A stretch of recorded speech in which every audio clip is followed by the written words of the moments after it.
Please remember to like, comment, and subscribe on our YouTube channel now. At Blind Community Thrift Store on YouTube, and more info about this radio reading service, Navalins, and the Blind Community Thrift Store at www.blindcommunitythriftstore.com. The Blind Community Thrift Store radio reading service will begin shortly. We will be reading local news from around the Southwest Missouri area, Monday through Friday, 10 a.m. to 12 p.m. on YouTube, KSMU, and on the Audio Reader Network at Kansas University. For more information, please visit us at www.blindcommunitythriftstore.com. Please stay tuned as our broadcast will start soon.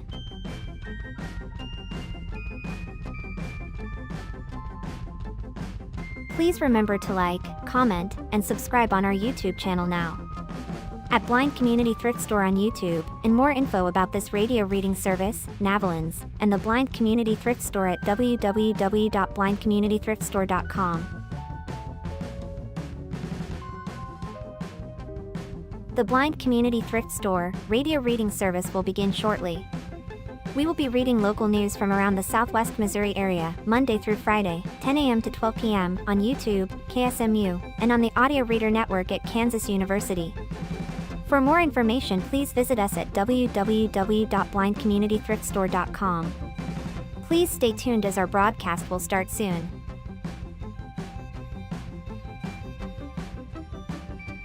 Please remember to like, comment, and subscribe on our YouTube channel now.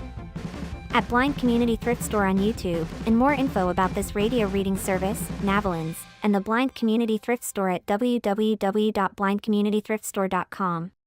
The Blind Community Thrift Store radio reading service will begin shortly.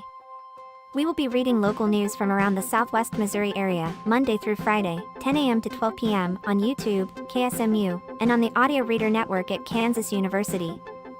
For more information, please visit us at www.blindcommunitythriftstore.com. Please stay tuned as our broadcast will start soon.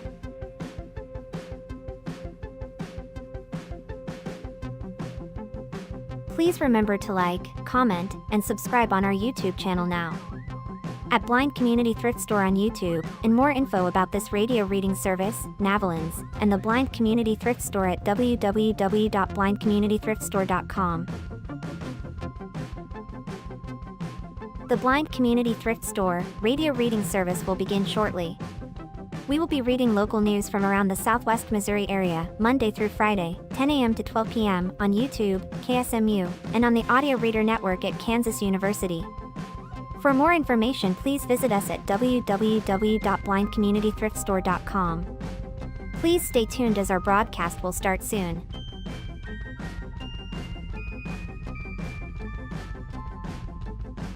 Please remember to like, comment, and subscribe on our YouTube channel now. At Blind Community Thrift Store on YouTube, and more info about this radio reading service, Navalins, and the Blind Community Thrift Store at www.blindcommunitythriftstore.com.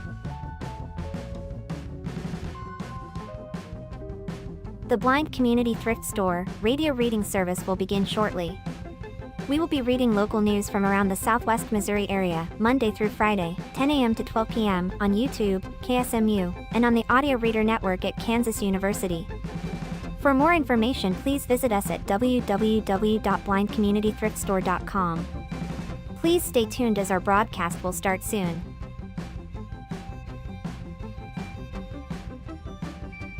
Please remember to like, comment, and subscribe on our YouTube channel now. At Blind Community Thrift Store on YouTube, and more info about this radio reading service, Navalins, and the Blind Community Thrift. The time is 10 a.m. Thank you for tuning into the Blind Community Thrift Store radio reading service. My name is Pat, and I'm here today with Matt. That's right. We invite you to listen to our broadcasts both live and on demand. Our live sessions are available on the Blind Community Thrift Store YouTube channel, Monday to Friday between 10 a.m. and 12 p.m. each week.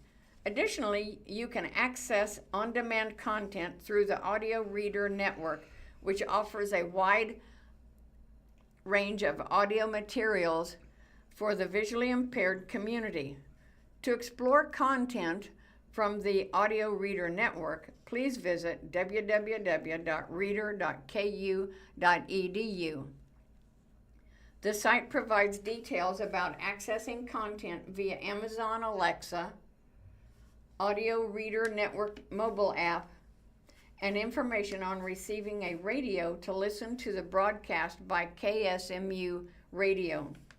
All broadcasts are played over KSMU's subcarrier airwaves at 67 kilohertz on 91.1 from 3 p.m. to 5 p.m. Monday through Friday.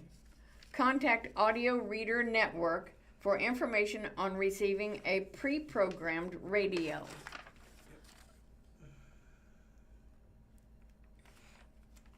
It's not. I guess I can go. Go. Again, I apologize. I have a braille display. Hopefully I can get everything to read. I might, if art goes in abruptly, I'm sorry. I will try to avoid that, but it may happen. From the Springfield Daily Citizen, proposed convention center in Springfield aims to boost local economy and tourism. And that is, we get down here. Okay. And here we are, I think. Oh, hang on, where'd that go? Okay. And this one is sponsored by Visit Springfield, Missouri, and that's what it was paid to have this in here. And, okay. Just a second here. Yeah, it was, okay, yeah. Springfield, Missouri. And it says, presented by Visit Springfield, Missouri. This post was paid for and produced by Visit Springfield, Missouri. The Daily Citizen newsroom was not involved in the creation of this content, just so everybody knows what that is. This was a sponsored thing. Okay, good. So many links. Okay.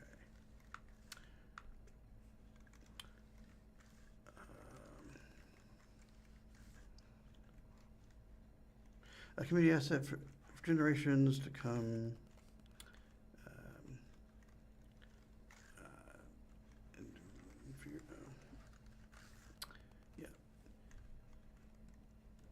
Infrastructure plays a central role in how,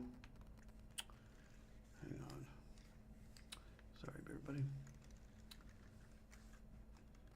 in how communities grow and how cities support visitors, businesses and local services,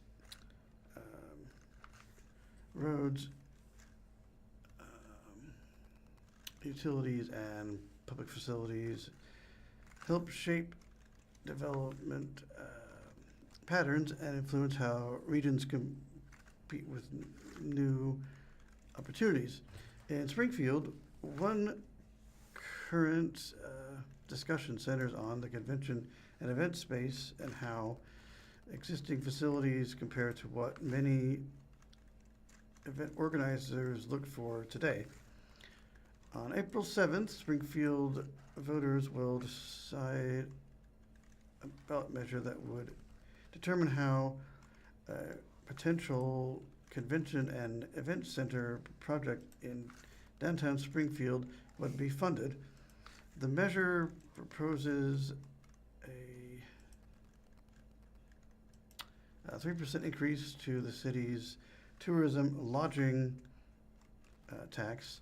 If approved, the tax would apply to short-term stays such as hotels, motels, and vacation rentals, and would primarily be paid by visitors staying fewer than 30 consecutive days.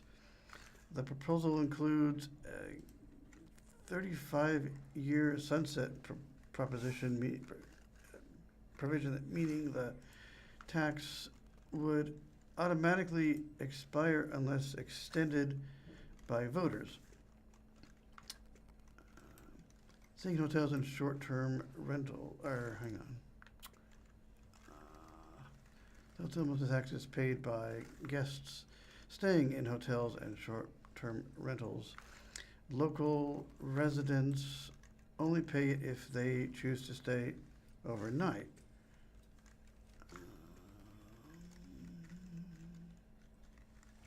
Okay. Existing facility context, putting materials that while the Expo Center continues to operate, it does not include several features commonly found in modern convention facilities, such as integrated meeting rooms, ballroom space for large events, and expanded on-site food service infrastructure. Event planners often evaluate venues based on their ability to accommodate multiple functions at the same time, including breakout sessions, general assemblies, and large group gatherings. Without these elements in a single integrated facility, some events may be directed to competing destinations that can better accommodate multi-day conferences and complex programming needs. Oversight and revenue use tourism related taxes are restricted under state law for specific uses, including tourism promotion and related infrastructure. Oversight of these funds would follow established review processes to ensure compliance with voter-approved purposes. The lodging tax applies only to overnight stays and would not affect everyday purchases. Residents would only pay the tax if they chose to stay in a hotel, motel, or short-term rental.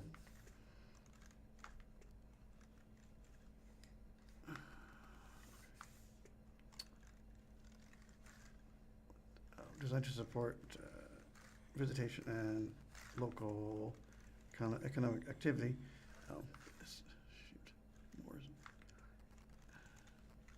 Okay, here we go.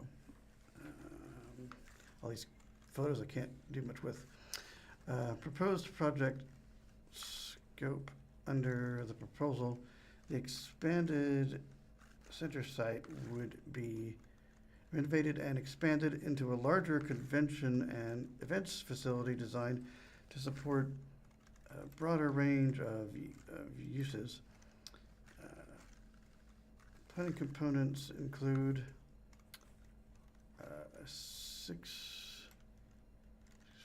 there's a 65,000 square foot exhibit hall, a 30,000 square foot grand ballroom,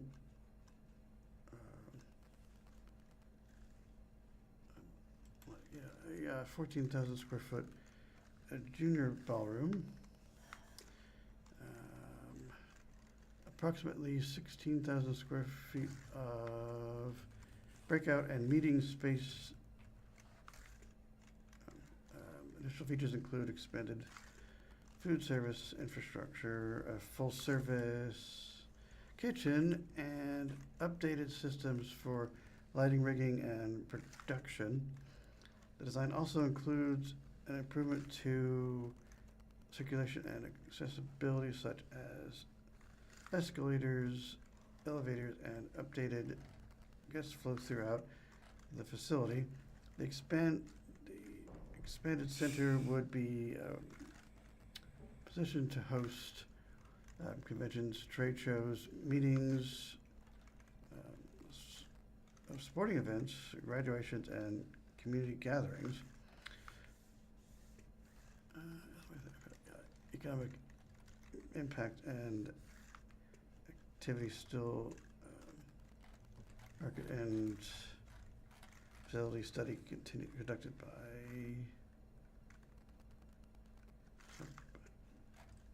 the partners in project, approximately 144 events, maybe, and they're drawing about 179. What is that? Good grief! A lot of attendees a year. The study also estimates 8,000 hotel rooms night annually, approximately $45 million in annual visitor spending across lodging, dining, retail, transportation, and entertainment. Visitor spending is projected at approximately $1.35 billion on, I believe, on a daily basis. That activity is estimated to generate roughly 123,000, I think, in economic impact tied to visitor activity. According to the project materials, tourism-related activities also contributes to local tax revenue that support city services such as public safety, infrastructure, maintenance, and parks. Funding structure. If approved, the total project investment would be capped at $175 million without state funding. Proposed $30 million state appropriation. Total investment could reach $250 million. The proposed funding structure includes approximately $145 million in bonds, financed primarily through the 3.5% lodging tax, a one-time $30 million allocation from the voter-approved Spring Forward SGF,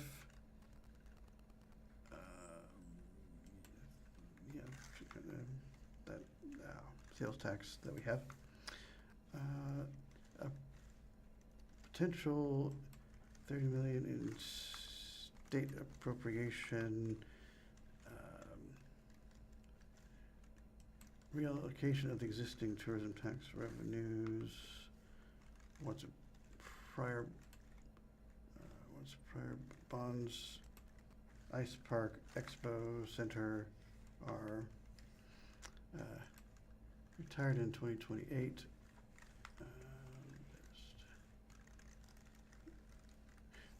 That's part of the caption, I guess. Project materials indicate the plan relies. Good grief, I did it again.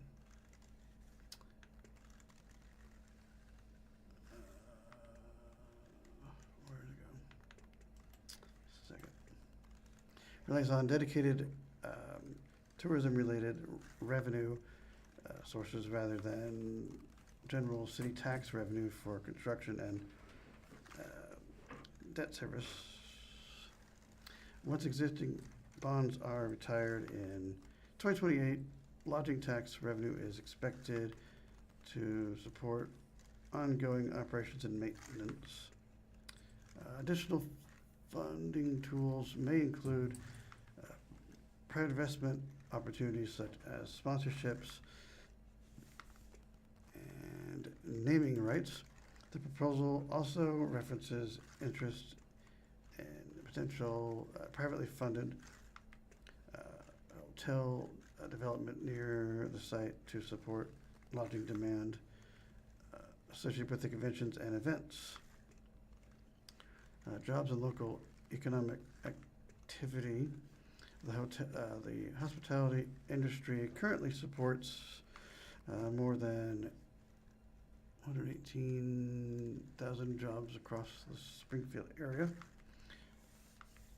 got another picture, I think, so we can get past this. Oh, maybe not. Okay.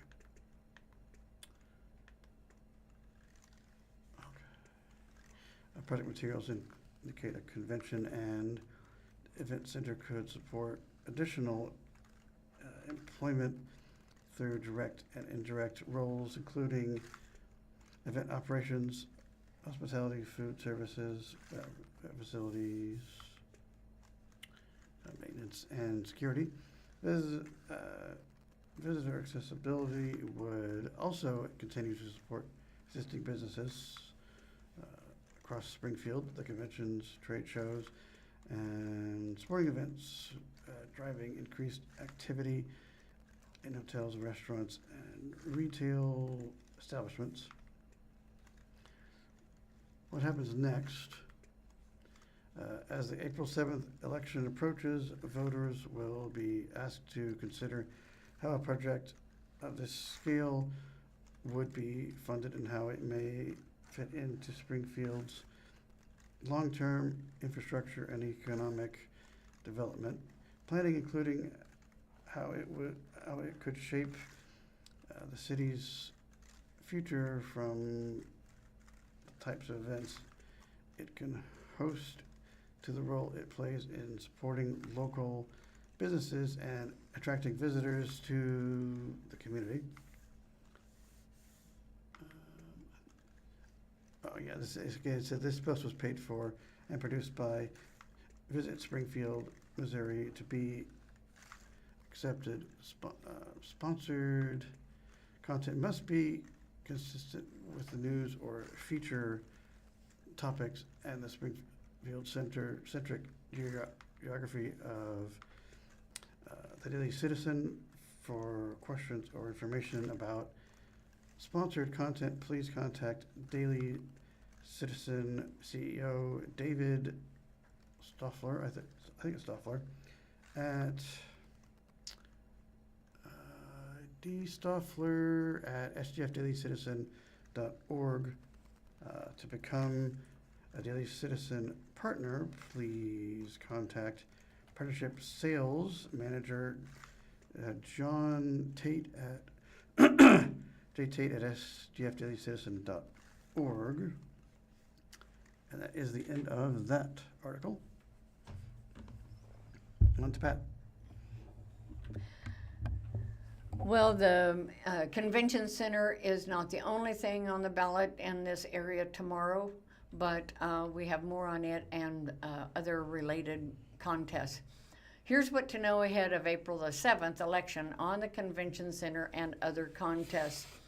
It's nearly Election Day. On Tuesday, April 7th, voters across the state will cast their ballot to elect local leaders and determine the outcome of local tax questions and bond issues. In Springfield, messaging has ramped up ahead of the election despite only one question being posed to voters. Greene County Clerk Shane Scholler anticipated 13 to 15% of registered voters will turn out for the election locally. In Springfield, voters decide a single city issue, as Springfield Public Schools has neither an issue nor school board candidate races on the ballot. Here's how to prepare before heading to the polls. What will Springfield vote on? Springfield voters will be asked whether the city should raise its lodging tax, the tax charged for booked hotel rooms and short-term rentals, by 3% percentage points in order to fund a new convention center that would expand upon and renovate some of the existing Springfield Expo Center at 635 East St. Louis Street.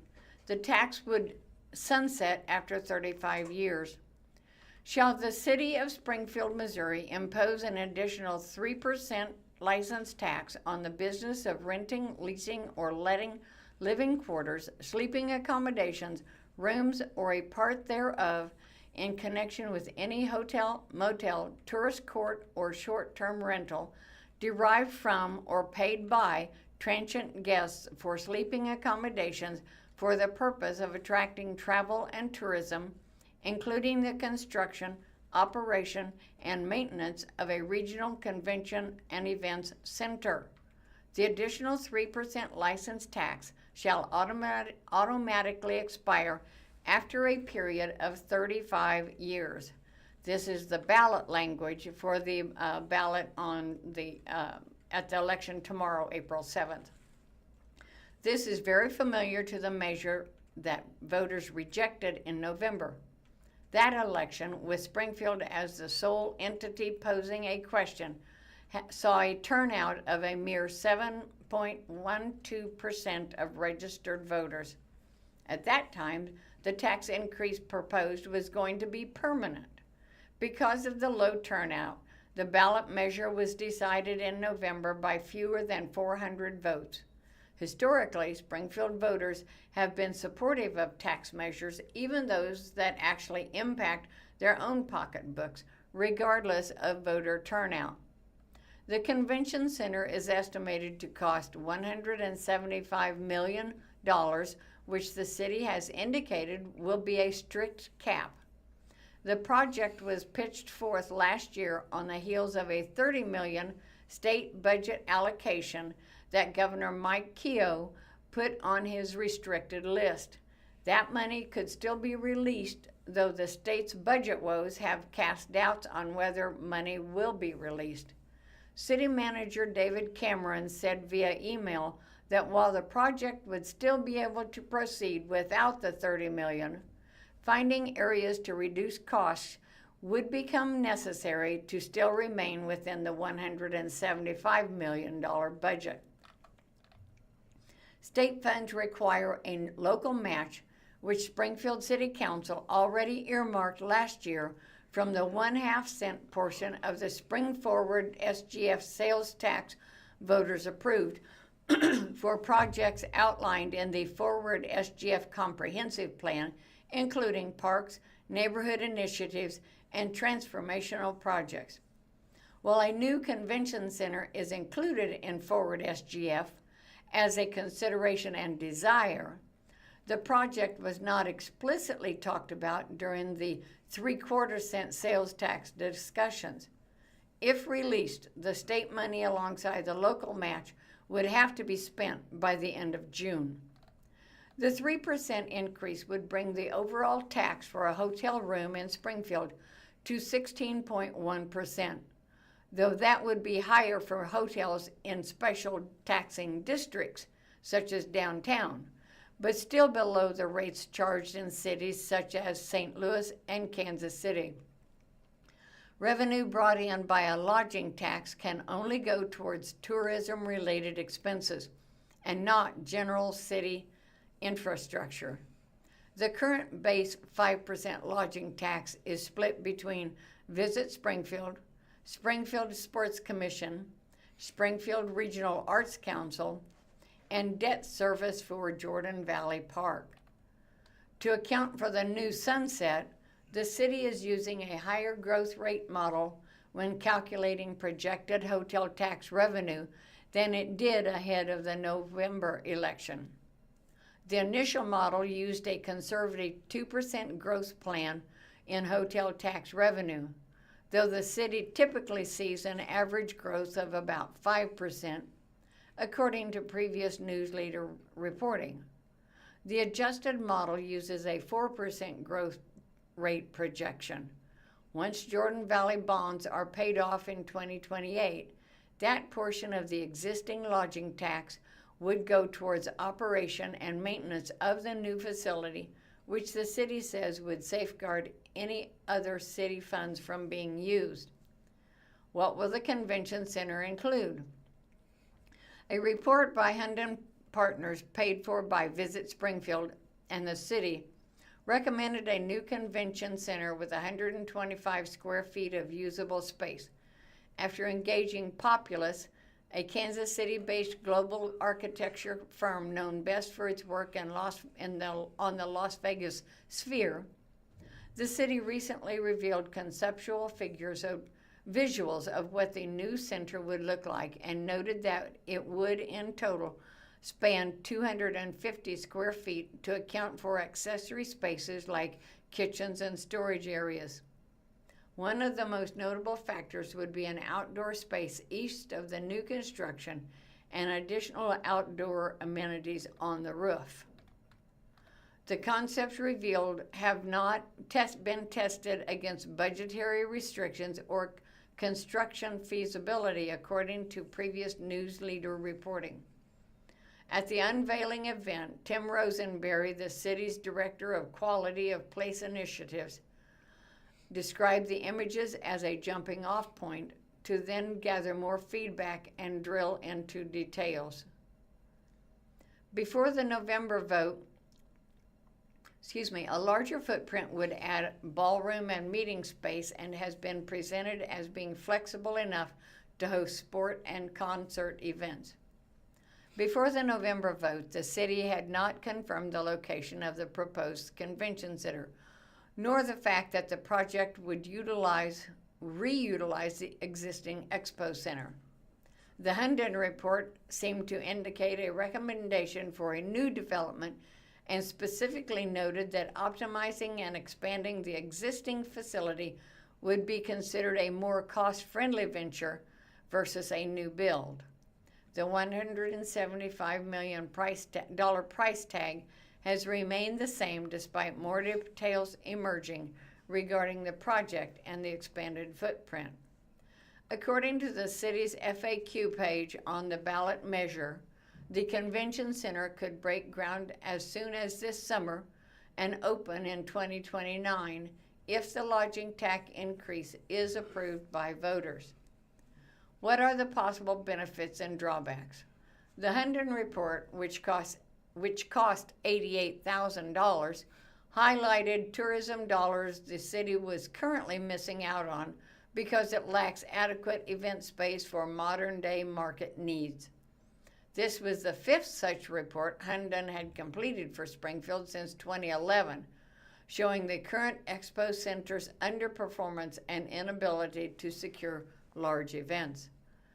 The consultants projected a new convention center would bring in $1.3 billion in gross spending over 30 years and in an additional $68.7 million in tax revenue, which includes sales, lodging, and property taxes combined. The report anticipates the new convention and event space would host 164 events a year, more than 3 a week, and could be used a total of 251 days annually, with total attendance at nearly 80,000. Architects with Populous conducting input sessions ahead of the conceptual reveal also emphasized a no dark days approach to ensure the facility is seen as a community hub. However, previous News-Leader reporting revealed skepticism about those projections, largely due to the model anticipating that convention numbers will remain stagnant over the course of 30 years.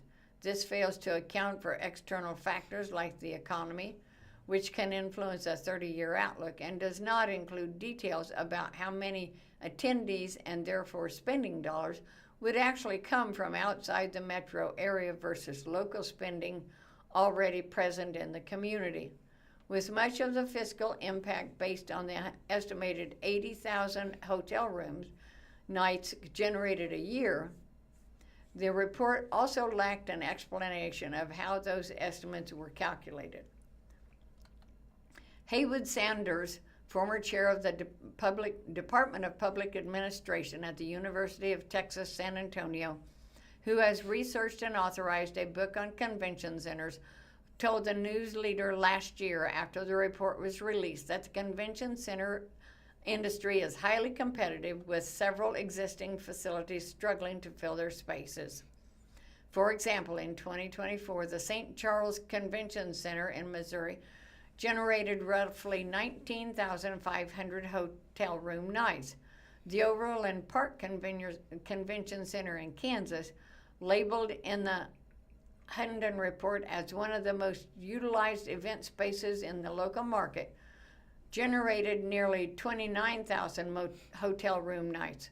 Both of these convention centers were included in the report as competitors to the Springfield's event space, which the new proposal would outdo in terms of total function space.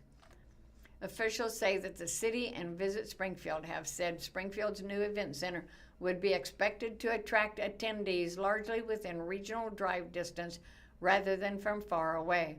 The project is also seen as a way to revitalize the activate the downtown Springfield and bolster local businesses. City leaders and tourism promoters have noted it would help the city continue to grow as a regional destination, growing its annual sales tax revenue base without raising sales taxes themselves.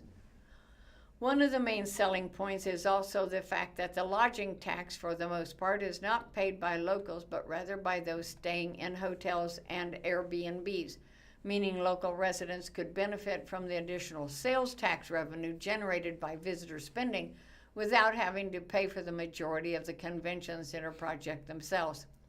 Beyond the $30 million sales tax allocation, the potential funding from the state. The consultants projected the convention center will operate at a deficit. However, city leaders have said that the general revenue funds will not be used to pay for operations at the facility.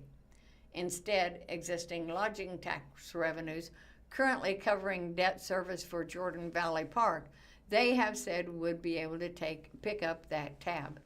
The Hunden Report also indicated a connected 400-room hotel was necessary for the convention center to be successful. The consultants estimated that a project would cost an additional $209 million, identifying a $141 million financial gap outside of what private developers would likely be willing to dish out and finance.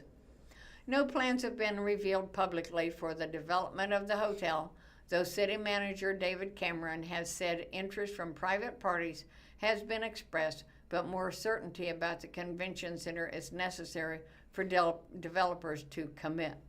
He has also stated no direct public funds would go towards the hotel project. Parking space for the convention center has also remained unclear, though the city has continued negotiations to acquire additional property nearby.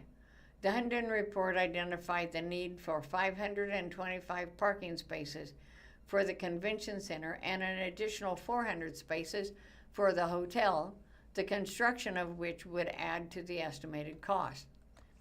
The city's chief spokesperson, Cora Scott, told the News-Leader that parking would be fully fleshed out in the next step of planning for the convention center project if the tax passes, though noted that project organizers believe a workable solution is within reach. How much money has already gone into the proposal? Both public and private funds have been spent to raise awareness about the question on the April ballot and prepare the project for the election. Under state law, public entities like the city and Visit Springfield are prohibited from spending tax dollars to advocate for or against any candidate or ballot measure, limiting them to running strictly educational and informational campaigns ahead of the election. For Visit Springfield, that has included a TV ad on KY3 for nearly $13,000, as well as social media ads and mailers. The city has also shared information via mail and printed flyers, which cost more than $6,200 total. Several local political action committees have also raised money to place signs around the Queen City urging voters to vote yes, with more than $90,500 spent total ahead of the election. Friends of SGF, a PAC formed in February solely for the convention center vote, raised $51,000 in reported donations, spending about half of that total so far for a digital ad, text message blast, and yard signs. After the March 31st Missouri Ethics Commission filing, the Friends of SGF brought in additional donations. Springfield, Missouri Professional Firefighters PAC contributed $2,500. Division Fire Chief Electric Latimer donated $500, and Jessica Olson, owner of Max and Fine Jewelry, contributed $200. The PAC also spent an additional $10,000 on Friday, April 3rd, on mailers and text messages. Committee for the Future, the PAC of Springfield Area Chamber of Commerce uses to advocate for local issues, spent more than $44,000 total. Most of this went to fund printing and mailing of materials. The PAC filed an additional MEC filing April the 3rd, with another $2,800 expenditure going to digital billboard ads. Chamber President Matt Morrow said at a media roundtable Wednesday, April 1st, that 4 different pieces of mailings were sent out. He said that the more awareness there is of the election, the better the chance of passage. He said he anticipates a higher turnout will result in the ballot's measures approval. The PAC for Springfield Central Labor Council has also spent more than $7,000 on billboards and large banner signs advocating for support of the tax measure. Beyond its efforts to inform voters about the election, the city has also spent hefty sums to get the project to this point and on the ballot. The city has agreed to pay Populous up to $376,500 for pre-design work, which will roll into the financing of the convention center if the lodging tax increase passes, but otherwise has come out of tourism fund reserves. Before the November election, more than $25,000 went to environmental assessments and consulting fees, according to previous News-Leader reporting. The city is also expected to pay roughly $230,000 for the April election, a similar amount it paid in November, which Springfield City Council paid for using carryover funds from the previous budget year. According to the city's Q&A page about the ballot measure, the city has selected Kansas-based Crossland Construction as its construction manager at risk for the project. According to the Crossland website, the construction company has not built any convention centers previously except for a remodel of a conference center in Florida. There is no organized opposition to the campaign. However, several individuals and groups like Springfield Tenants Unite have voiced criticism and encouraged no vote on the tax. To cast your vote, early voting has already been underway and will continue to be available up until the day of the election. On April 7th, polls will open from 6 a.m. to 7 p.m. Anyone in line at 7 p.m. has the right to cast their ballot. Central polling locations are available at David Harrington Welcome Center at 901 South National Avenue, Mercy Hospital at 1235 East Cherokee, CU Transit Center at 211 North Main Avenue, and Cox Medical Center at 3801 South National Avenue. The easiest way to find your polling place is by using the Missouri Secretary's State Voter Registration Verification System online. Registered voters can also reference their voter identification cards received in the mail, which include their polling location. In order to cast a ballot, voters will need to show a valid government-issued ID. Those who forget to bring a photo ID can still cast a provisional ballot and then later return with their ID or the signature on their provisional ballot will be compared to the signature on voter registration. What other communities are voting on? Most seats for the elected office in the City of Republic will remain uncontested. However, incumbent for Ward 3 City Council seat Brian Fields will be challenged by Justin Snyder. The Stafford School District will hold elections for Board of Education candidates and Proposition KIDS. The proposition requests a $16 million bond issue in order to improve the Max Evans Gymnasium, Indian Plaza Athletics area, and the auditorium. Construct an ADA accessible playground, reconfigure parking and traffic flow, and complete other repairs and improvements. The district's tax levy would remain unchanged. Walnut Grove School District will see a crowded election for its Board of Education, and here's who's running for the 3 open spots: David Glenn, Billy Fitch, Travis Holman, Jeremy Kelly, Tyler Jeffries, Jody Sharp, and Diane Smith. Within the Logan Rogersville School District will also be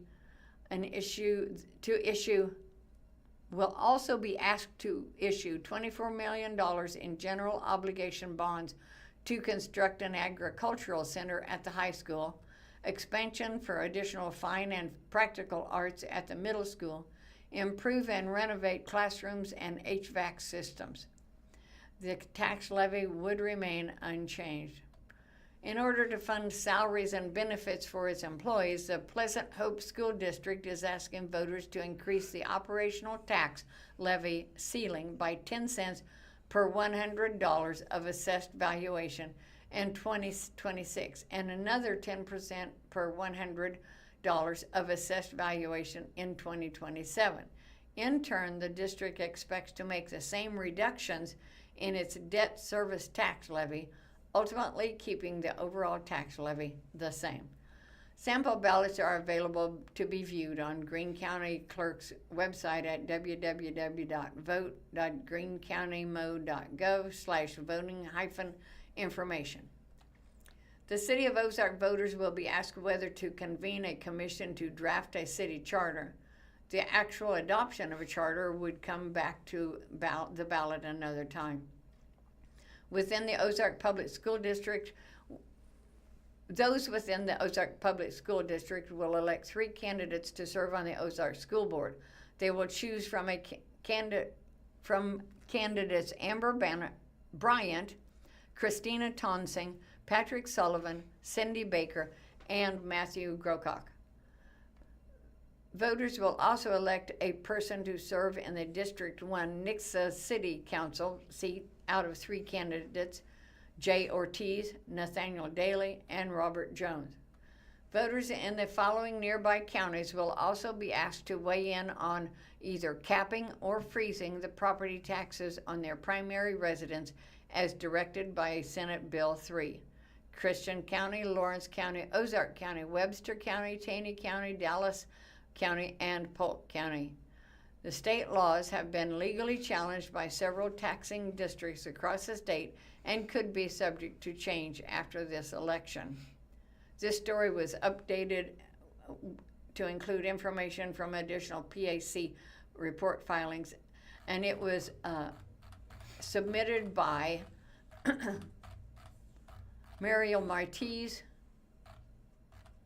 Marta Maiz from the Springfield News-Leader. Okay. From the Springfield Daily Citizen, police identify pedestrian who died in crash on I-44 sometime last week there, I believe. Let me get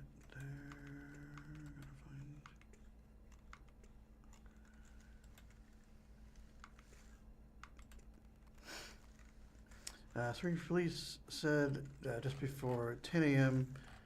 Thursday, April 2nd, that all lanes of Interstate 44 through Springfield were back open following a deadly pedestrian crash that caused lane closures and snarled traffic during the morning rush hour. Chris Swatters, spokeswoman for the Springfield Police Department, said a pedestrian was crossing the interstate near Kansas Expressway just before 5 a.m. when he was hit by a westbound vehicle. The pedestrian died from the injuries. In a news release Thursday afternoon, police identified the pedestrian as Dustin Long, 25, of Springfield. Westbound lanes of I-44 were closed for hours, but reopened a little before 10 a.m. The circumstances of the crash are part of an ongoing investigation.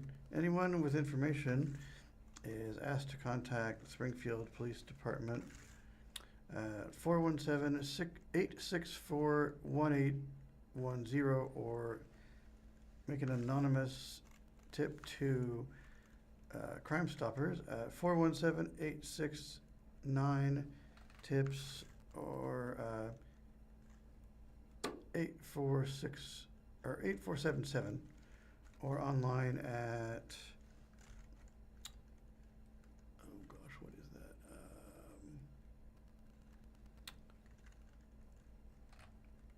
Tips.com or something like that. It's a weird looking URL. I believe that is it. I believe for that article. Back to Pat again. Seems to be the end of that one. So. Fairgrove is planning their largest blood drive ever, and this was inspired by one of their alumni's stories at the Fairgrove High School. At almost 20 years old, Cooper Roy was involved in a life-threatening car accident a year and a half ago. After numerous surgeries and a long road to recovery, his story has inspired his former high school to organize its largest blood drive yet, hoping to make it a community-wide event. Roy was struck by a wrong-way driver who later died on US 65 in September of 2024. He underwent 48 operations with 3 more yet to go and required 14 units of blood to make it out of the accident alive. On Thursday, April 2nd, he shared his story with students who filled the stands at Fairgrove High School, where he graduated in 2023, and met 2 donors whose blood helped save his life. There's a picture here of him with the 2 donors getting ready to express personally his thanks. Roy recounted the extent of his injuries, which included his left leg being nearly severed at the knee and several fractures in his face, arm, ribs, and knee. Also, how blood donations, hope, and his belief in God led to his survival and eventual recovery.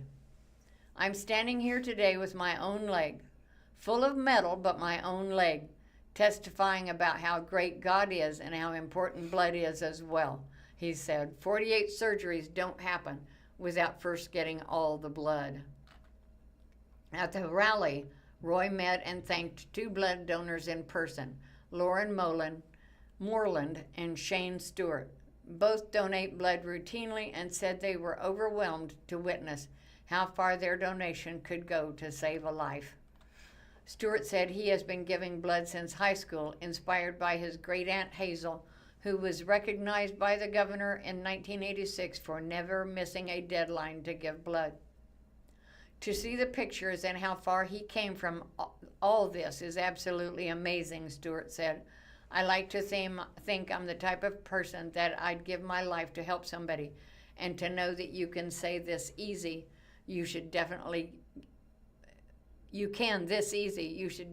give blood. Moreland started donating more recently after discovering while pregnant that she was a universal donor with O-negative blood and deciding to donate every chance she can. I can be able to take an hour out of my day and be able to save somebody's life, she said. Now, as Roy continues to share his story of survival and perseverance far and wide, He said it was incredible to be able to thank some of his donors face to face. It was special because we got to close tie with each other, he said. It's changed my life, and I'm going to be getting into it, donating, whenever the doctor clears me. Inspired by Roy's story and the outpouring of community support since his accident, Fairgrove High School's Future Business Leaders of America and DECA clubs have worked on organizing a community-wide drive since the start of the school year. Carson Trussell, Fairgrove senior and FBLA officer, said it was exciting to see the several months' worth of work come to fruition, and that it was made even more special by witnessing Roy meet his donors. He said even those students in the district who are not old enough to donate are still participating by volunteering and encouraging adults in the community to sign up. We're just doing the work, doing what we can for people like Cooper, Trussell said. He needs it, they need the blood, and we're here to help. The students' goal is to attract 150 donors to the event. Typically, the school holds 3 separate drives, and in 2025, collected 152 units over the course of the entire year.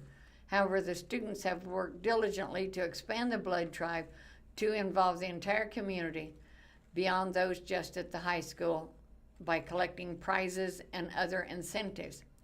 Every donor will receive an Ozark Adventure Pass, a free t-shirt, free food, and Culver's ice cream voucher. Giveaways will include prom tickets, Pineapple Whip vouchers, a $100 Visa gift card, and a 65-inch TV. The blood drive also helps Fairgrove earn scholarship funds through the Community Blood Center of the Ozarks. The Bleed Purple blood drive will be held Wednesday, April 22nd from 9 a.m. to 4 p.m. at the Fairgrove High School at 32 North Main Street. To learn more and make an appointment, visit www.cbco.org/bleedpurple. This article was also submitted by Marta Maes from the Springfield News-Leader. I guess they must have purple in their colors. From the Springfield Daily Citizen, an opinion article.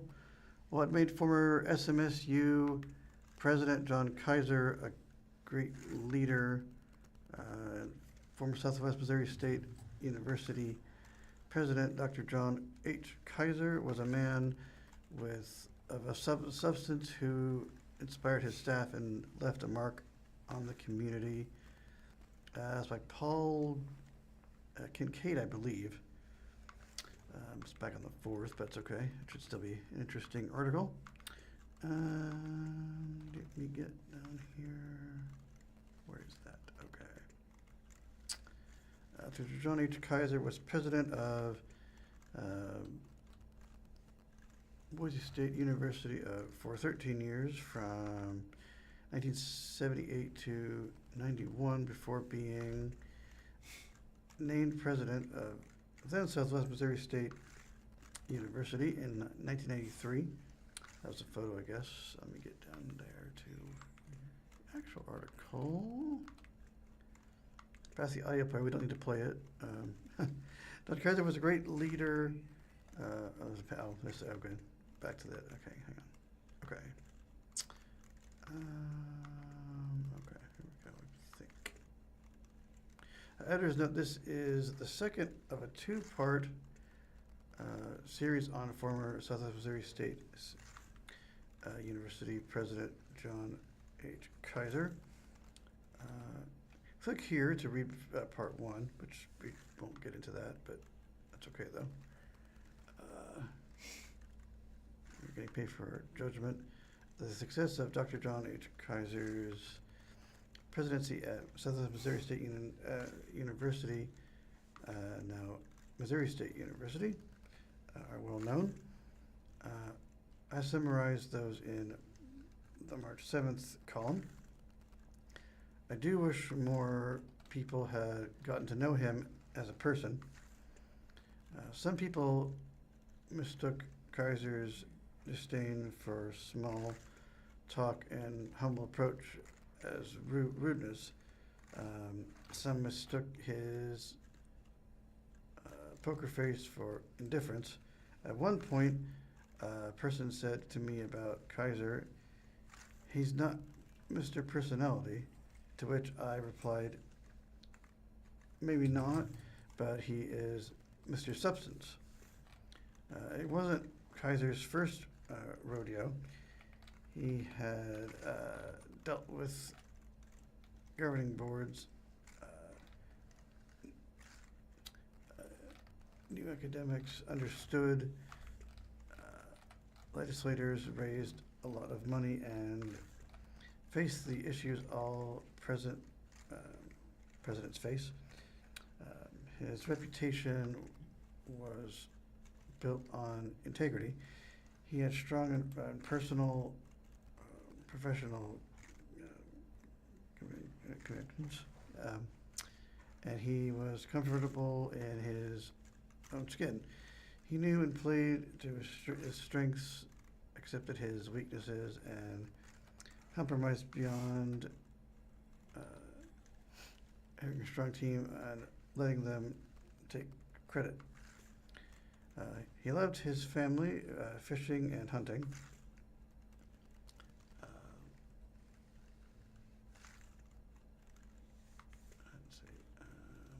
Kaiser was president of Boise State University. Boise State and the other universities in Idaho were governed by a single board. The Idaho board was dominated by alumni from the University of Idaho and Idaho State University, and then were determined to keep Boise State in its place. Boise State is the capital, largest city in the state, and the fastest growing area of the state. Boise is headquarters for many of Idaho's largest companies and corporations. Boise State's student body was growing and the university was expanding its programs regionally, centers, and sponsored research. In addition, Boise State wanted its athletics program to compete at a higher level.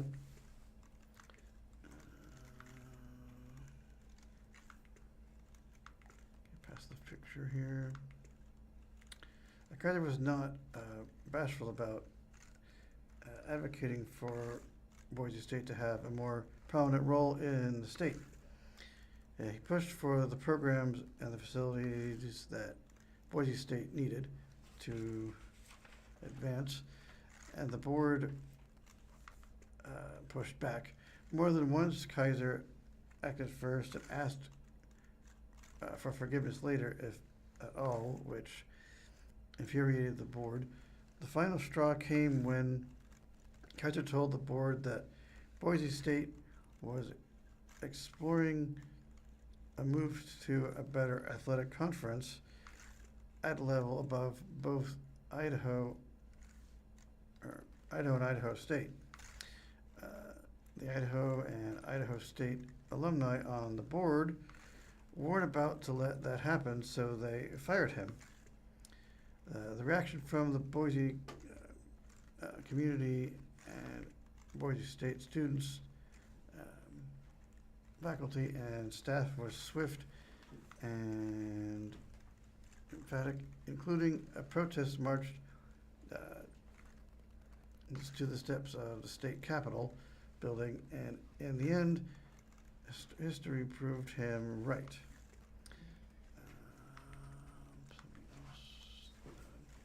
That was the advice Kaiser's grandfather gave him on Kaiser's first presidency. He repeated often he believed the university administration had a moral obligation to be good stewards and the state's allocation, as well as students' tuition and fees. Every budget discussion started with that reminder. He not only said it, he meant it, even when it was personal. In late 1990s, on behalf of the board, its president, the late Jim Craig, offered Kaiser a significantly larger raise than across the board increased planning for the rest of the employees. At the time, Kaiser's salary was around 150,000, and the across the board increase was something like 1.5%. Kaiser insisted on keeping his increase at the same 1.5%. In a final attempt, Craig gave Kaiser 2 copies of his new contract with the salary lines blank. Craig told Kaiser, fill it in whatever amount you want, send 1 copy back, and keep the other.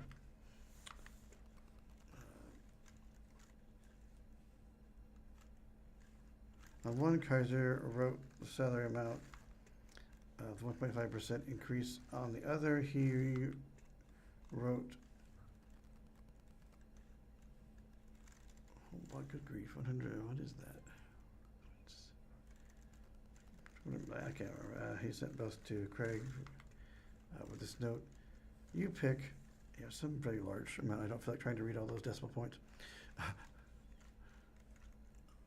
Always question authority, I guess, is the next part. That was one of Kaiser's favorite sayings. One time I reminded him, but Dr. Kaiser, you are the authority. He said, that's what I said. Always question authority. He was confident in his own instincts and fearless. He welcomed and encouraged others' input.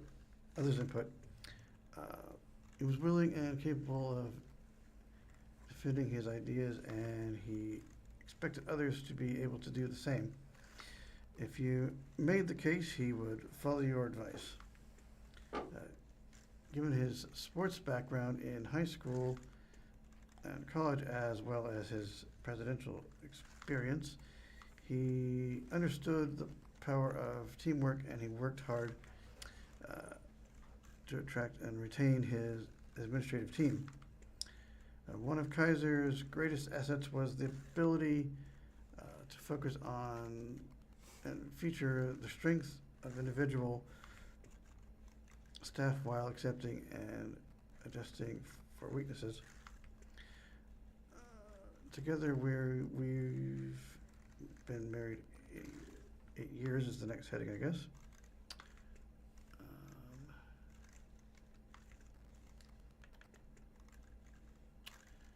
John and Nancy Kaiser were married 56 years. Nancy was his biggest fan and closest confidant over his 26 years as president.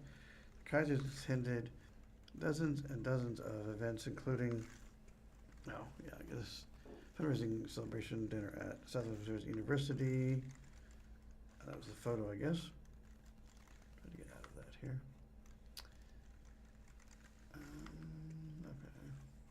Kaiser loved to see the look on people's faces when he said that, of course, he was referencing the fact that he and his wife, Nancy, had been married 44 years each at the time. They ended up being married for 56 years. Nancy, who still lives in Boise, was both his biggest supporter and most candid advisor. While she is first and foremost committed to her family, she has resume of her own. She grew up on a college campus, the daughter of Dr. Harry Peters, a renowned zoologist, at Eastern Illinois University. She is a college graduate, and for a short time she taught biology at Eastern Illinois. Like her late husband, she has a sharp wit and keen sense of humor, all of which helped her keep Kaiser grounded and humble. In her wife role, she called him John. In her administrative role, she called him Kaiser. Then we'll snatch a kiss and steal away is the next heading. When he left, Kaiser didn't want a lot of fanfare.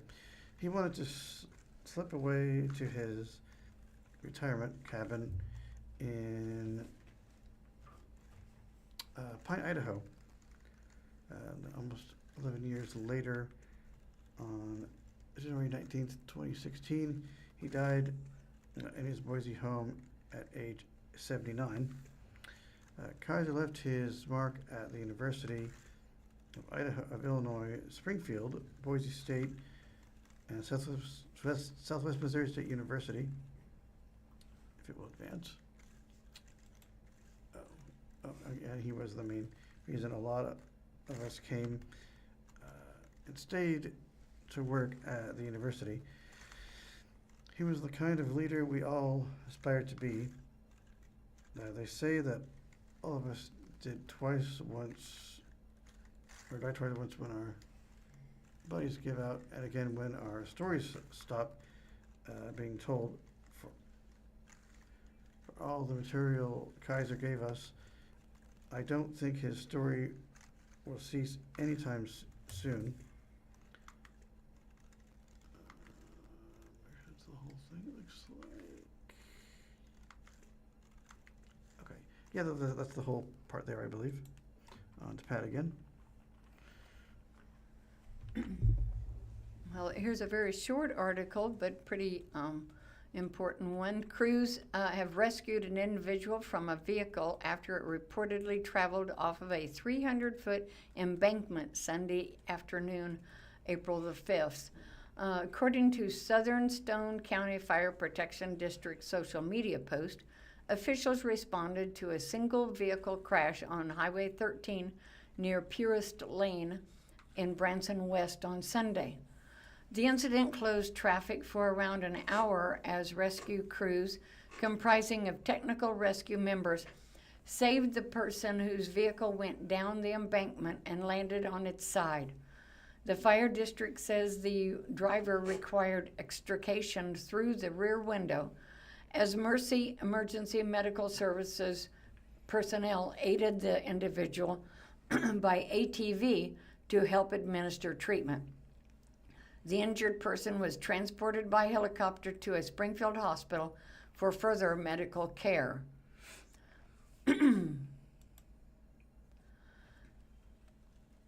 Then from Springfield News-Leader late last week, this is, I believe, an updated, an 18-year-old, we have a second suspect charged in the death of a Springfield teen.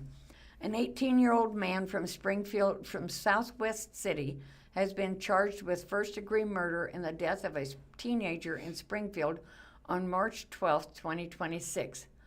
Jeffrey Archaga is accused in the death of Miles Young, who officials say was killed around West Maplewood Street. The man is also listed in Greene County Jail roster as being held for immigration officials. Archaga is the second person charged in the shooting of death of Young. Praise King, 18, was also being charged in the case, according to law enforcement. The probable cause statement released today says a juvenile suspect arrived at a residence in Springfield to meet up with Young on March the 12th. The juvenile allegedly met up with Archaga, two juvenile witnesses, and a suspect before meeting with Young driving around Springfield. The suspect in the statement reportedly discussed setting up Young, later arriving at an apartment to retrieve a second vehicle.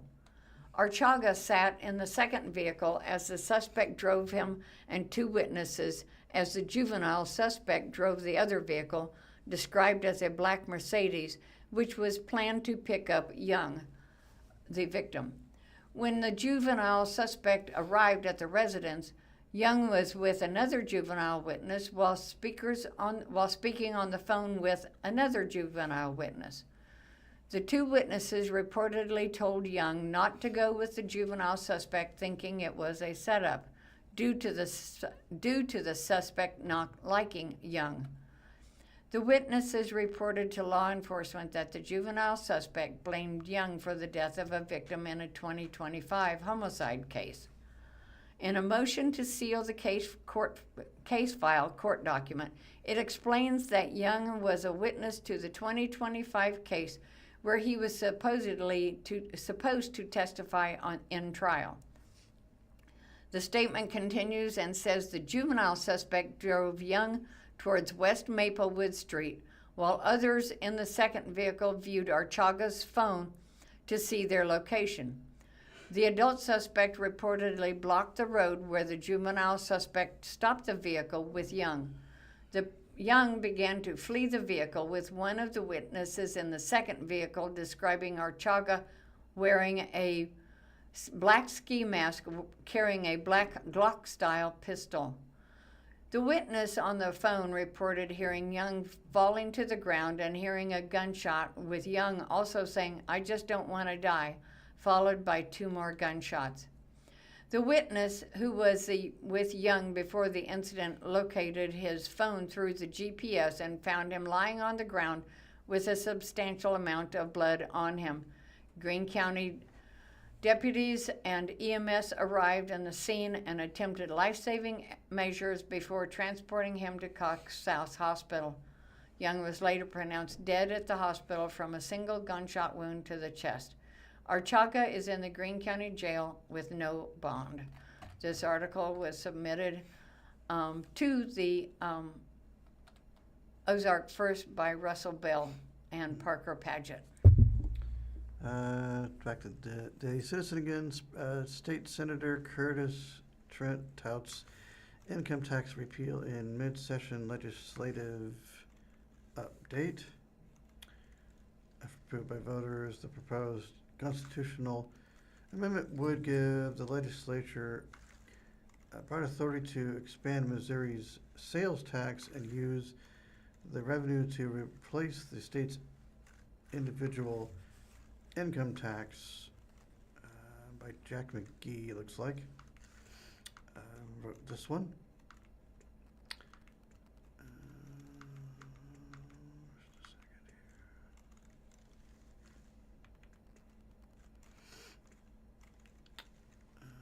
State Senator Curtis Trent answers questions during the April 3rd, 2026 installment of Public Policy Speaker Series hosted by the Springfield Area Chamber of Commerce.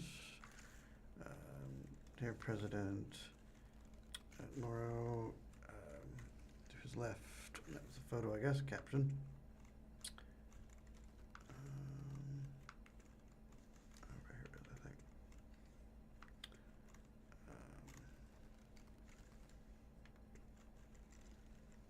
State Senator Curtis Trent without income tax repeal in mid-session.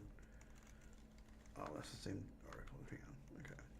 State Senator Curtis Trent, that's the same thing. Just a second. Okay. Okay, here we go. Oh, here we go, I think. Missouri has opportunity to attract significant investment by becoming one of the few states to eliminate its income tax. State Senator Curtis Trent said April 3rd at the latest installment of the Public Policy Speaker Series hosted by the Springfield Area Chamber of Commerce. The states around us are being very aggressive about lowering their income tax rates even more aggressive than we have been, said Curtis, Republican representing Barton, Dade, Webster, and part of Greene County in the General Assembly's upper chambers.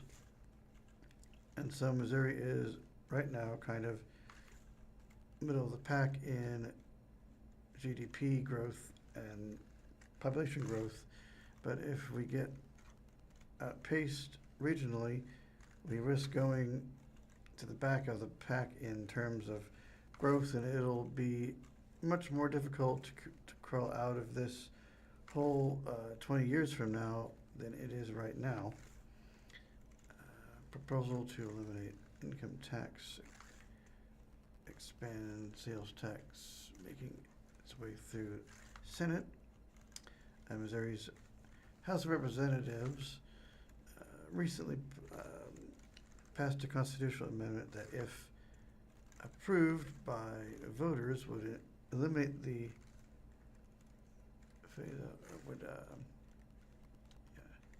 phase of states' individual income tax based on increases in general revenue collections, while authorizing legislature for a period of 3 years to expand sales tax and use taxes, including by allowing such taxes to be imposed on any goods and services. Currently, Missouri's income tax rates tops out at 4.7%.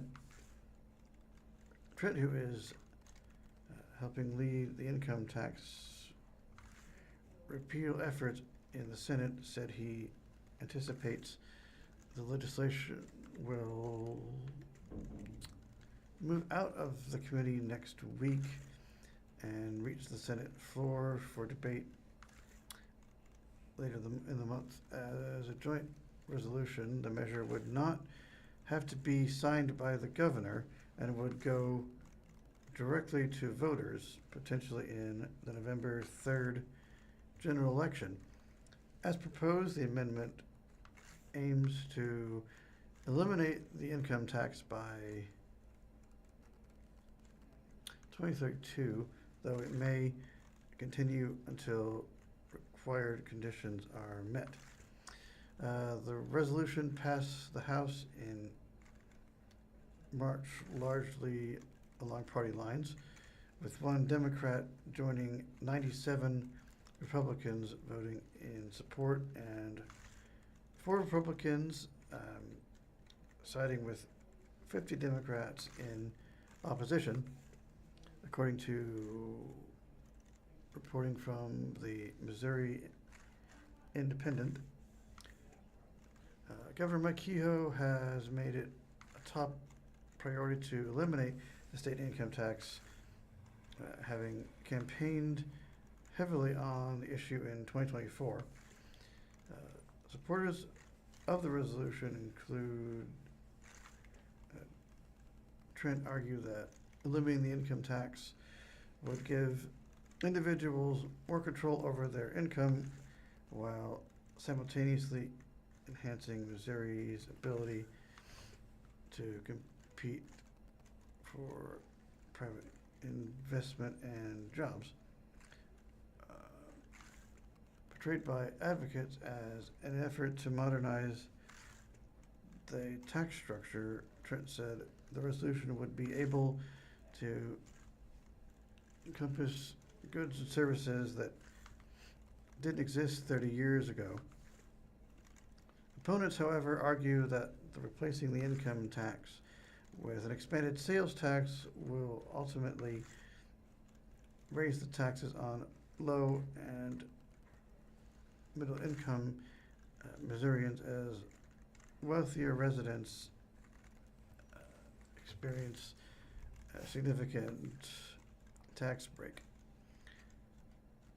And despite the proposition allowing the legislature to replace revenues with expanded sales tax, critics caution that the proposal would fail to sufficiently make up for the lost revenue and result in cuts to the critical services. While the resolution does not include exceptions, Kehoe said in the state address in January that it would not include agriculture, healthcare, and real estate. Trent said that those details would be worked out if the public approves the constitutional amendment. For example, I think on the healthcare front, elective cosmetic surgeries maybe won't be treated the same way as setting a broken bone, Trent said.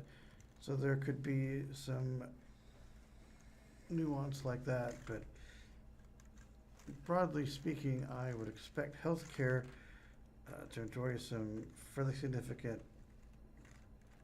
exceptions, I believe. Let's see here. Get past the newsletter here. In response to the argument that an expanded sales tax would disproportionately impact low-income residents, Trent said that the income tax is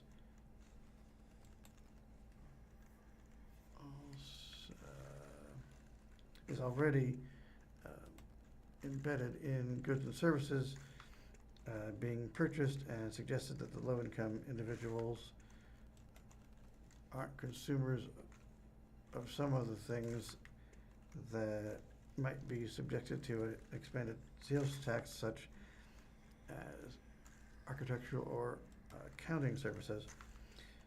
I think the reality will be the economy isn't static, and that if this reform works, and it works the way we think it will, you'll see a lot of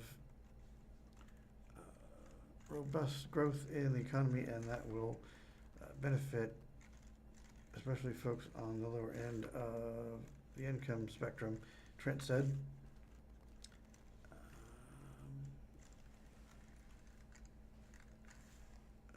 Trent, that the sales tax rate should remain below, I think 6%.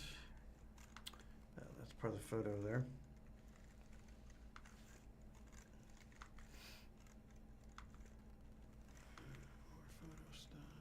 Regardless of how the legislature expands the sales tax, Trent said it is imperative that we remain below, I think 6%, which he described as regional norm with some variation among neighboring states.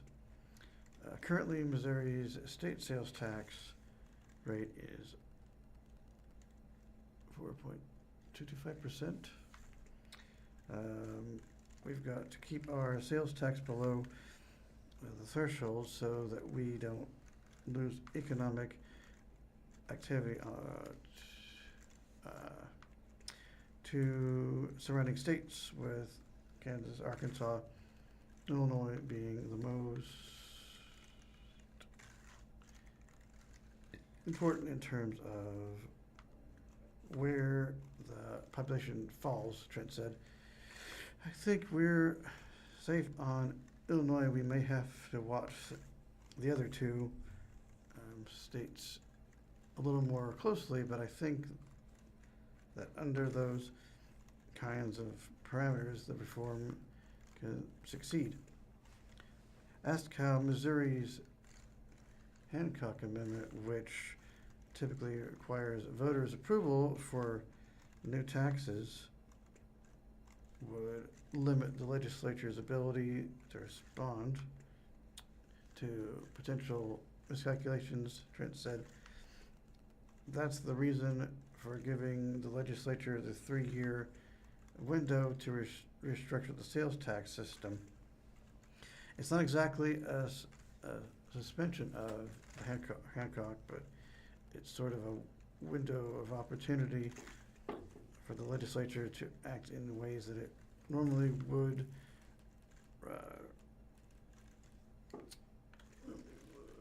would be restrained from acting on the revenue replacement side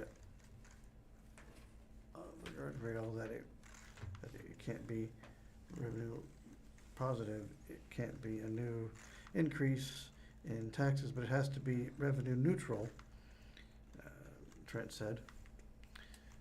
Trent acknowledged the businesses offering services not currently subject to the sales tax would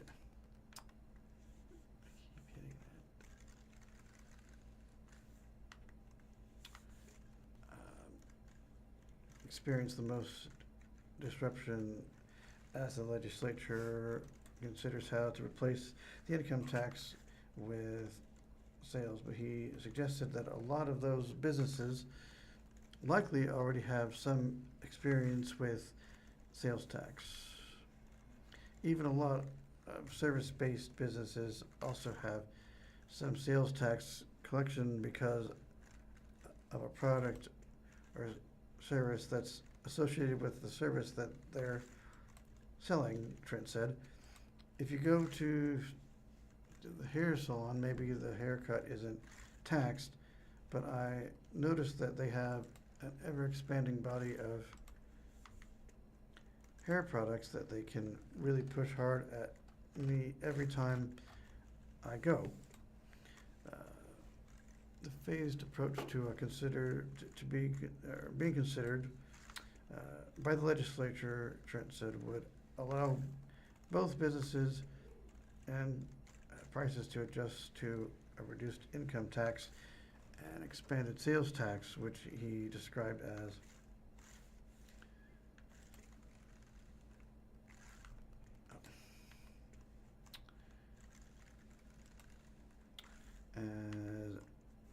very transparent tax.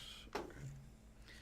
What the economists tell you and what I think there's a lot of evidence for is that the consumption tax is the least economically disruptive way to collect taxes in the economy, especially the power of the broader, the lower and the broader the consumption tax is, because it gives everyone some measure of control over how much tax they pay, Trent said. They can just not buy things and they will pay a little bit less tax. It encourages people to save and invest, and it's investing, and it's the formulation that really powers economic growth. Truth in, that's not related to this. In terms of legislation that has already passed both chambers, Trent highlighted a bill that would require people found guilty of a felony to serve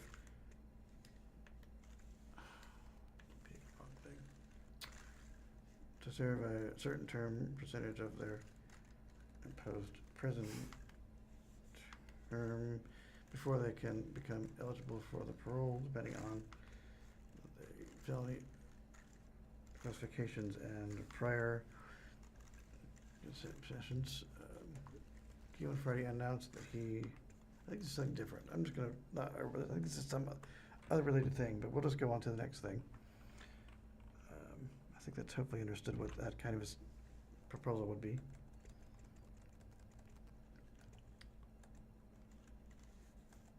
Back to you. Okay, I'm sorry. No problem. Okay, a skunk near Fellows Lake is the second rabies case for 2026. This is from the Health Department. This article is from Susan Sush at the Springfield News-Leader. Springfield Greene County Health Department is urging people to be cautious around wildlife due to a second rabies case being identified in the past 2 weeks, according to a news release. A second skunk has tested positive for rabies near the Fellows Lake area. the health department said on April the 3rd. The exposure risk to the community is low, the health department said. Here's what to know about rabies and how to prevent it. How is rabies spread? Rabies is a virus that is most often spread through the bite of an infected animal. The virus is carried in saliva and brain or nervous system tissue, according to the Centers for Disease Control and Prevention. Someone can also contract a virus if infectious material comes into contact with an open wound or scratch. Petting an animal with rabies or coming into contact with its blood, urine, or feces are not associated with risk of infection. Humans infected with rabies could theoretically pass the virus on to other humans through bites.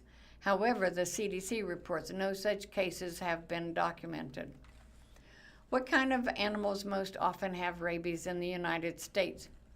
Any mammal is susceptible to rabies, but most cases of rabies in animals in the United States happen in wildlife, according to National Foundation for Infectious Diseases, especially bats, raccoons, skunks, and foxes.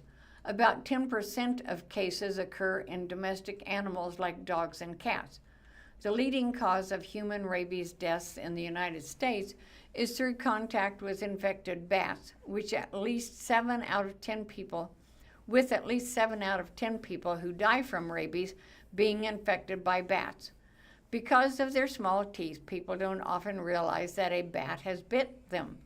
If you find a bat in your home, contact Animal Control at 417-833-3592. Does the warm weather contribute to rabies? In a way, yes. When the weather warms up, two things happen. Animals are more active and people spend more time outside. Both of these factors increase the likelihood of people coming into contact with infected animals. The Missouri Department of Health and Senior Services says it sees an increase in the number of people bitten by wild and domestic animals during warm seasons. How can I prevent a rabies infection? The best way to prevent rabies is for you and your pets to keep your distance from wildlife. The community is also advised to not approach animals that appear to be sick, injured, or dead, especially if you see nocturnal animals out during the day, like skunks and raccoons. Vaccination can help keep pets safe from contracting rabies if they are exposed. The Springfield City Code requires cats, dogs, and ferrets to be vaccinated against rabies. The health department also suggests keeping food and water bowls inside to limit contamination risk. While it's rare, according to SGCHD, an infected animal could potentially leave traces of saliva on a bowl. Additionally, having pets' food or water outside can increase the likelihood of direct contact with wild animals. What are indicators that an animal may have rabies? You can't tell if an animal has rabies just by looking at it. A laboratory test on brain tissue is the only way to confirm rabies infection. However, some animals may act strangely. A normally nocturnal animal may be out during the day, or a generally friendly dog may become reclusive and aggressive. When the virus is spreading from the site of a bite or scratch through the nerves and into the spinal cord toward the brain, an animal will not show any symptoms according to the CDC. This phase, called the incubation period, can last for 3 to 12 weeks. Once the virus enters the brain, it causes inflammation and then moves into the salivary glands. This is the point where most animals begin to show symptoms of rabies infection, including problems swallowing, excessive drool or saliva, excessive aggression, biting at imaginary objects, sometimes called fly biting, unexpected tameness, or trouble moving or paralysis. In humans and animals, when symptoms of rabies infections manifest, the disease is almost always fatal. What should I do if I think I've been exposed to an animal that has rabies. If you are bitten, scratched, or exposed to the saliva of any animal, including animals in your house who aren't up to date on rabies vaccines, you should first clean the infected area with soap and water for 15 minutes, according to the SGCHD. After cleaning the area, seek medical attention to determine what treatment may be needed.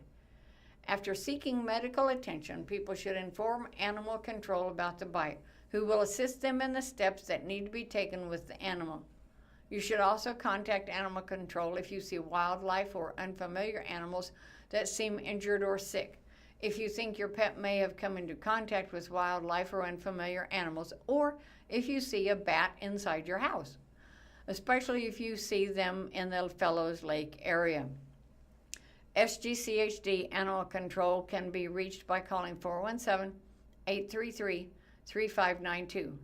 People can also submit a report online at https://health.springfieldmo.gov to 889/animal-control. If you have been exposed to rabies, a series of post-exposure prophylaxis shots will, as well as wound care and human rabies immune globulin, will help you prevent from developing rabies. Rabies treatment is nearly 100% effective if you get it after exposure, said SGCHD. What should I do if I think my pet has been exposed to an animal with rabies?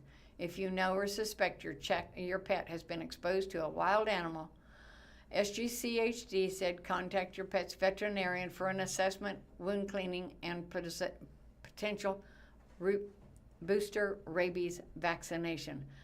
That one was difficult to say. Matt. Springfield Daily Citizen again. Company's proposal for 24-hour cannabis drive-thrus in Springfield hits pause. As my display pauses on me. The operator of, I think, Terabis Dispensary submitted the application to amend Springfield City Code to allow dispensaries to offer drive-through services 24 hours a day, 7 days per week. By Ryan Collins from 19th of March, but we'll read it anyway. I don't remember it being read before. I could have missed it. Let me try to find it here.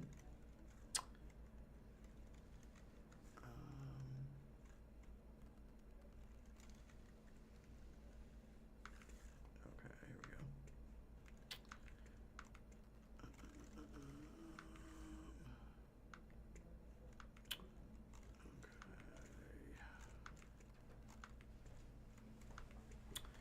Okay, here we go.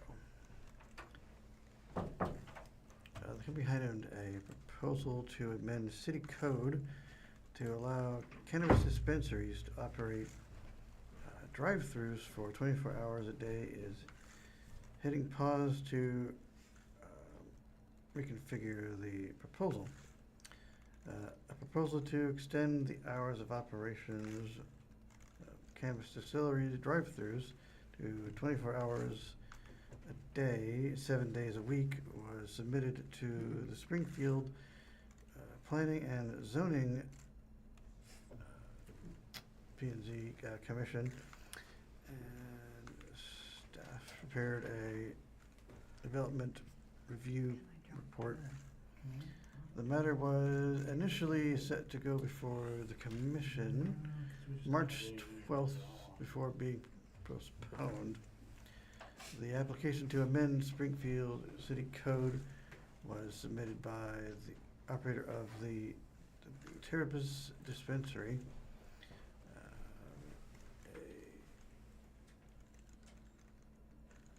Vending 5 LLC.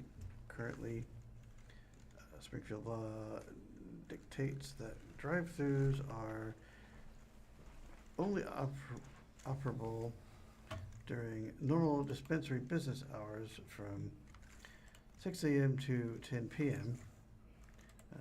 Nick, I'm not sure I pronounced his last name, co-founder of the chief legal Officer of Tervis said the cannabis company plans to move forward with the amendment proposal, but the nature of the proposal might change as the company incorporates information presented in the staff report. The outline to resubmit the application is still being deliberated internally. After receiving this staff report, at the same time as everybody, we recognize that we want to address some of those concerns, and we're going to work through that prudently, which is why I'm not creating any sort of deadline to get back on the P&Z agenda, he said, by phone on March 18th at the time. I want to do something that makes sense for both the customer and the community. Tervis compares access to pharmacies. Let's look at a picture thing. To where, in the application, Tervis said it seeks to change city code to better serve customers whose schedules or medical needs require extended access to cannabis products outside current permitted operating hours, according to the Planning and Zoning Development Review staff report. There are 9 marijuana dispensaries within Springfield city limits, according to the P&Z report. The amended city code would allow all dispensaries with a drive-through to operate during the extended hours from 10 p.m. to 6 a.m., not just Tervis.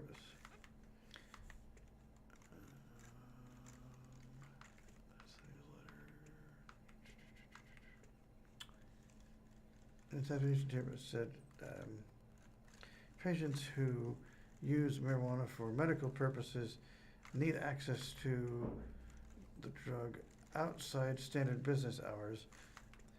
Some patients with chronic pain, epilepsy, or cancer may experience symptoms that require immediate medical access. Other patients may have conflicting work schedules that require access outside of the current operating hours in Springfield, such as healthcare workers, first responders, and service industry employees, according to the application. Tervis said medical marijuana patients deserve the same access to their medicine as those who use prescriptions. Springfield permits 24-hour pharmacies, 24-hour access to medical cannabis while permitting such access for traditional prescription medications creates an arbitrary and discriminatory distinction between equally legitimate medical treatments, the company stated in its application. Other Missouri cities with proposals to change cannabis drive-through hours. Tervis located about 850. At 850 East. What is that street anyway? What the street that is? I'm not calculating right now. East Kearney. Kearney. Oh, it's Kearney. Oh, that's right. Spillbird. I'm making this thing right now. Kearney Street. sorry guys, I'm used to seeing that word written out in front of my fingers. Operates a Missouri certified dispensary in Springfield. The company operates at least 9 dispensaries in Missouri and Illinois, according to the company website.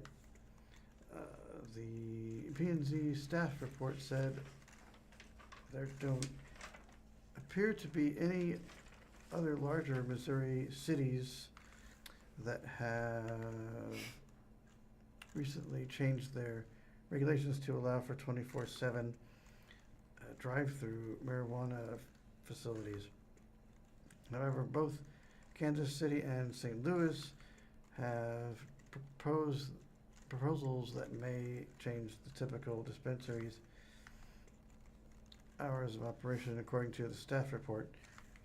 In Kansas City, a proposal would allow dispensaries to operate 24/7, but only if the dispensary is located at least 1,000 feet from residential or zoned area. In St. Louis, a bill was introduced that would allow dispensaries to operate until midnight. The Tabor dispensary in O'Fallon, Missouri, operates drive-through services until midnight Wednesday through Saturday, according to the company website. Missouri's Constitutional Amendment 3 does not impose restrictions on operating hours of licensed cannabis facilities. The amendment delegates authority to local governments to regulate operating hours of cannabis facilities. P&Z not likely to vote on application until May or later, is the next part here. That's on Thursday, September, okay, that's part of the photo, I believe.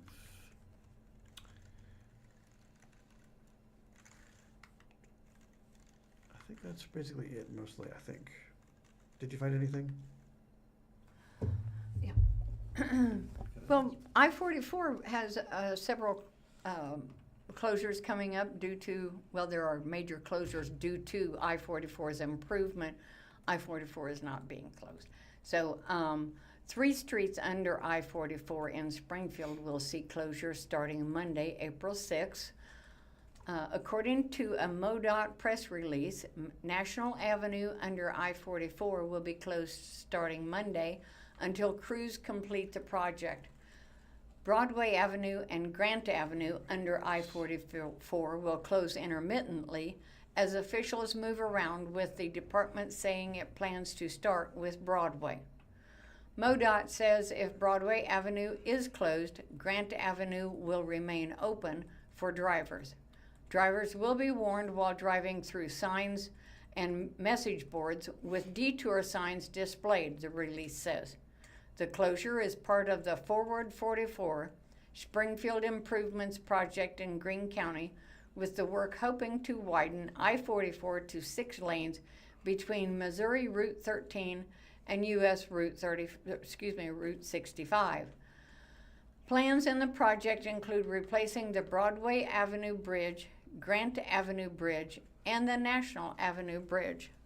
The release reports that the work will include building a pedestrian underpass, trail improvements east of Grand Avenue, resurfacing I-44 between Missouri Route 266 and U.S. Route 160, and building a sound wall south of I-44 from the National Avenue Bridge west. Officials state the project costs $70.7 million, which include $13.4 million in general revenue funds from the General Assembly and the Governor's Office. The completion of the project is set for May 2027. Can you take another one? I will try. There's some kind of weird words in here. Ban on THC, seltzers, other intoxicating hemp products heads to Missouri Governor, based by the Missouri Independent, looks like, April 3rd. Came on Friday. If I can find it here.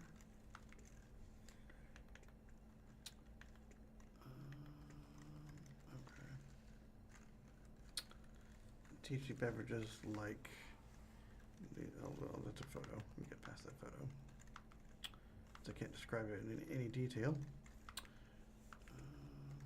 A bill heading to Missouri Governor Mike Kehoe's desk would take all intoxicating hemp products off the shelf starting in November, on November 12th, including THC filters currently sold in bars and grocery stores,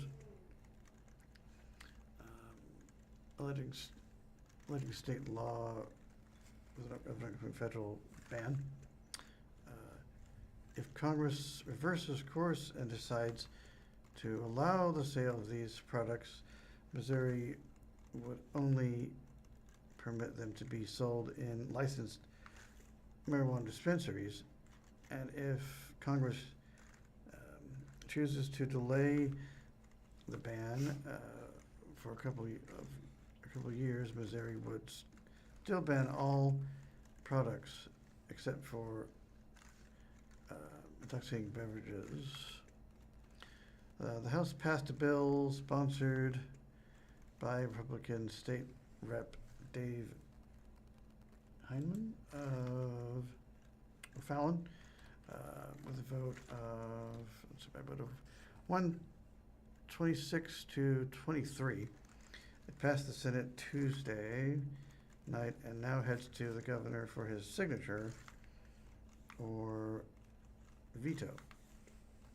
The bill also includes propositions to protect marijuana consumer privacy and cannabis workers' right to organize, which were amendments state senators added late Tuesday evening.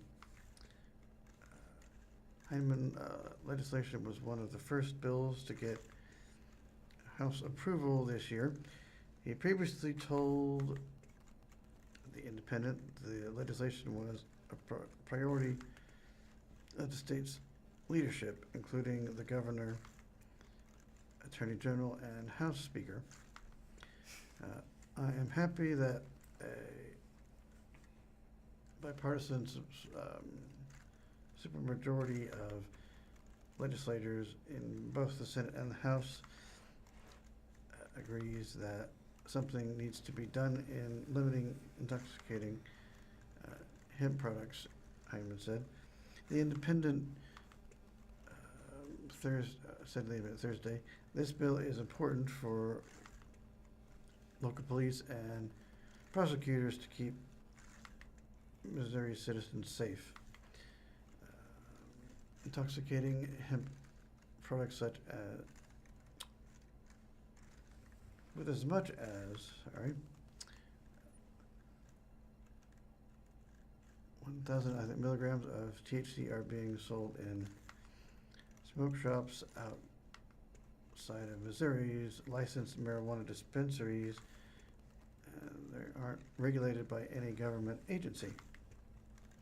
Missouri lawmakers have failed to pass legislation regulating these products since 2023. The bill comes amidst uncertainty on where federal government will finally land on regulations for these products. President Donald Trump signed an executive order in December ordering his administration to work with Congress to develop a framework that permits full spectrum CBD products which have a trace amount of THC. On Wednesday, the Centers for Medicine and Medicaid services rolled out initiative that could cover $150, $500 per year or worth of hemp, THC of 3.7 serving as THC products for eligible users. The products under this program would be illegal in Missouri under the bill approved Thursday. Okay, that's it. Okay, that will do, I guess, for that. You get the idea? Okay, this is what happened in history today, and in light of the this past weekend, I've got to tell you about this one. Raphael, the Italian painter and architect. Raphael was born on Good Friday, April the 6th, in 1483 in Italy, in Urbino, Italy. He died also on Good Friday, April the 6th, in 1520 at the age of 37, dying on his birthday. For you country music aficionados, Merle Haggard was born in 1937, and on April the 6th, in 1937. Also, Mickey Rooney died at the age of 93 on this date in 2014. Michael Jordan, widely considered basketball's greatest all-around player, was elected to the Naismith Basketball Hall of Fame. And in a game in Fenway Park against the Boston Red Sox, Ron Blomberg of the New York Yankees became the first designated hitter in Major League Baseball. The rule change, which allowed for a better hitting player to replace the pitcher in the batting order, was originally only adopted by the American League. Blomberg had one hit, and the Yankees lost 15-5. Little Orphan Annie radio series had its national debut on this day in 1931. And the United States declared war on Germany, thus entering World War I, 3 years after the conflict began, on this date in 1917. Robert Edwin Peary reached the North Pole according to his expedition records, though analysis of the 1980s suggested navigational mistakes and record-keeping errors meant he fell short. In 1896, the first modern Olympic Games opened in Athens after the revival of the Olympic Games by Pierre Baron de Coubertin, a founder of the International Olympic Committee and its president from 1896 to 1925. In 1862, Union troops clashed with Confederates in southwestern Tennessee in the Battle of Shiloh, the second great engagement of the American Civil War. And the Church of Jesus Christ of Latter-day Saints was formed by Joseph Smith in Fayette, New York in 1893. 1199, mortally wounded in battle, Richard the Lionhearted died at Challis in the Duchy of Aquitaine. And that was today in history. Thank you for listening to the Blind Community Thrift Store radio reading service. Tune in every week, Monday through Friday, on the Blind Community Thrift Store's YouTube channel at 10 a.m. for more up-to-date news from the Springfield News-Leader, Springfield Daily Citizen, Springfield Business Journal, and 417 Magazine. Later, after we are live on the Audio Reader Network at www.reader.ku.edu. All broadcasts are played over KSMU's subcarrier airwaves at 67 kilohertz on 91.1 from 3 p.m. to 5 p.m. Monday through Friday. Contact the Audio Reader Network for information on receiving a pre-programmed radio. And that is it for today, April the 7th, Monday, 2026. The time